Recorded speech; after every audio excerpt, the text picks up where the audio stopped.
हमारे देश की रीढ़ है संविधान, 140 करोड़ लोगों का स्वाभिमान है संविधान। कैसे संविधान को आप अलग अलग मंच पे लहराते हैं, उसकी किताब को ये लोग जेब में लेके घूमने का काम करते हैं, और संविधान का सम्मान with all due respect Congress बताएगी, जिन्होंने 1975 में देश में इमरजेंसी लगाकर सही मायनों में संविधान की हत्या करने का काम किया। आज ये संविधान का पाठ हमें यहाँ पे सिखाने आए हैं।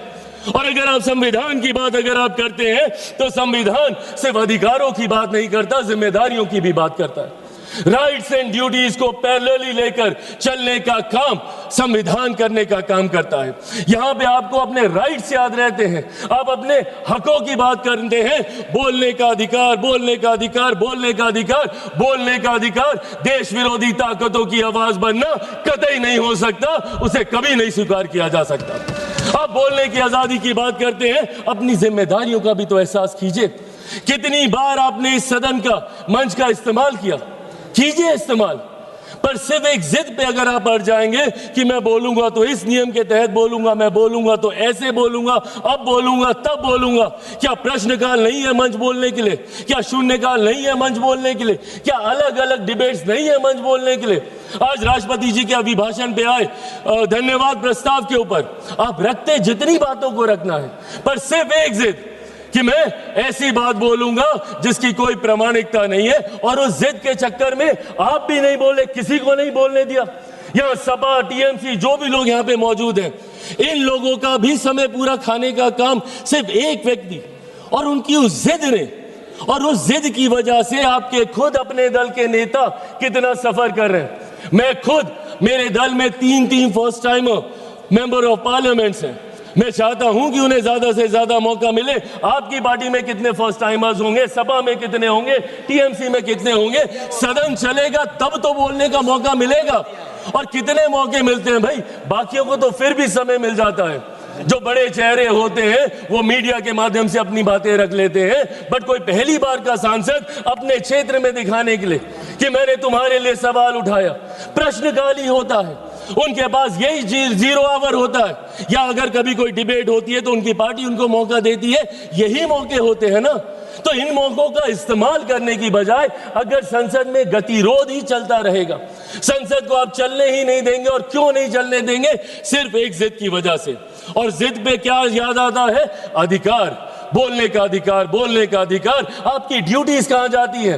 My right to move my hand stops when the nose of the other person starts. आपको रुकना होगा, आपको अपनी जिम्मेदारियों का एहसास करना होगा, और आपकी जिम्मेदारी ज्यादा है। आप विपक्ष हैं, विपक्ष का काम है सरकार को घेरना। घेरिए। रोज सुबह हम मंत्री तैयारी करके आते हैं, रात भर हम लोग बैठते हैं कि कल सदन में सवाल है, पूछिए सवाल, देंगे हम जवाब। अकाउंटेबिलिटी तय कीजिए, बट अकाउंटेबिलिटी तय करने की रिस्पॉन्सिबिलिटी आपके ऊपर है। ये आपकी जिम्मेदारी है कि हमारी जवाबदेही को आप तय करें, पर यह जवाबदेही आप तय नहीं कर रहे। प्रश्नकाल नहीं चलने देते, शून्यकाल नहीं चलने देते। क्या ये वो मंच नहीं है? सदन में सिर्फ आप एक विषय पर बोलेंगे तभी आपकी बात दर्ज की जाएगी। और यही कारण है कि एक के बाद एक देश की जनता इन्हें नकारने का काम कर रही है। मैं बिहारी हूं, बिहार की धरती से आता हूं। जयप्रकाश नारायण जी ने बिहार की धरती पर ही वहां के गांधी मैदान में संपूर्ण क्रांति का आह्वान किया था, और वो संपूर्ण क्रांति का आह्वान कांग्रेस की सत्ता को ही उखाड़ फेंकने के लिए किया था। उन्होंने कहा था, सिंहासन खाली करो कि जनता आती है। और आज वही काम देश की जनता के समर्थन से मेरे प्रधानमंत्री कांग्रेस मुक्त भारत करने का कर रहे हैं। क्यों? क्योंकि आपका आचरण ऐसा है। इस तरीके के आचरण को कतई नहीं स्वीकारा जा सकता। सदन में इस तरीके से आना, टेबल पर चढ़ जाना। मैं खुद सनातनी हूं, मैं मानता हूं अगर ये लोकतंत्र का मंदिर है तो यहाँ पे रखे कागज, टेबल, कुर्सी मां सरस्वती का रूप है। किस तरीके से आप कागज फाड़ते हैं?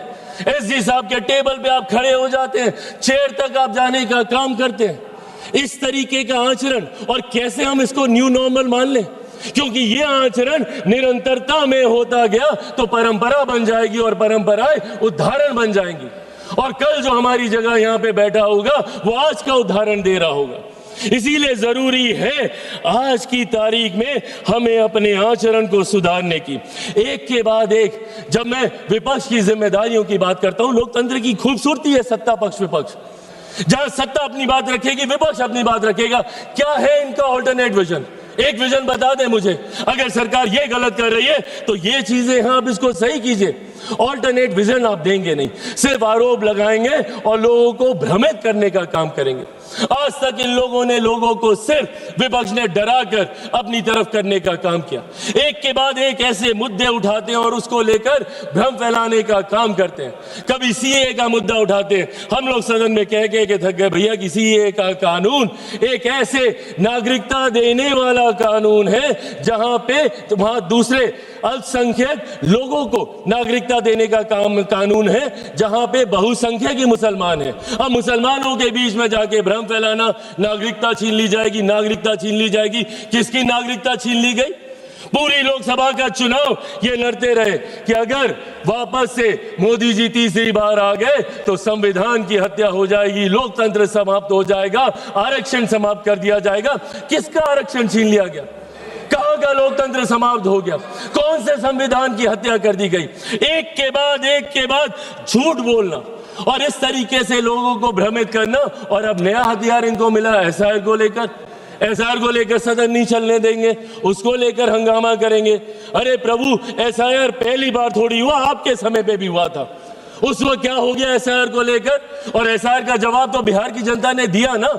एलओपी गए थे वहां पे 10-12 दिन वहां पे करके आए और ऐतिहासिक हार वहां पे दर्ज करा कर आए।